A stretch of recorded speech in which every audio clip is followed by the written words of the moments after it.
Jamaican singer Millie Small, the artist who lit the fuse for the 1960s explosion, has died at the age of 73 after suffering a stroke. The star was most famous for her hit single My Boy Lollipop, which reached number 2 in both the US and the UK in 1964. It remains one of the biggest selling songs of all times, with more than 7 million in sales. Island Records founder Chris Blackwell, who brought Smalls to London in 1963 and produced her version of My Boy Lollipop, announced her death and remembered her as a sweet person, really special. At the age of 12, she won a talent contest at the Palladium Theatre in Montego Bay, and by her teens she was recording for the Sir Saxton Daw Studio 1 label in Kingston.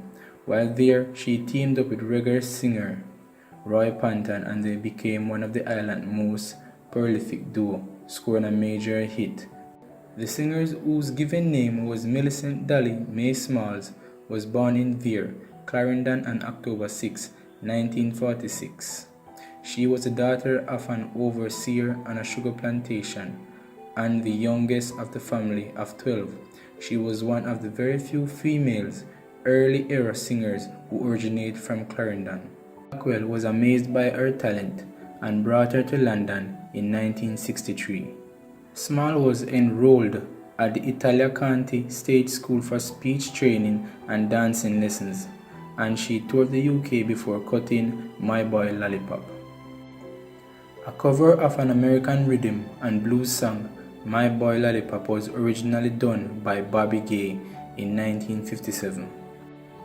Released in February 1964, Millie Small's version made her international star and helped to popularize music around the world.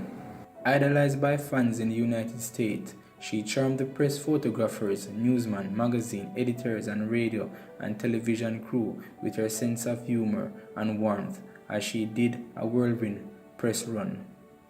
Small returned to Jamaica to a massive welcome home party. She was escorted by the police motorcycle to greet the Prime Minister, Sir Alexander Bustamante, and the Governor General. Small was never able to replicate the success of My Boy Lollipop, scoring only one further chart hit, a sound-alike called Sweet Williams. She continued to tour and record and appear frequently on 1960s pop shows like Jukebox Jury and Ready Steady Go.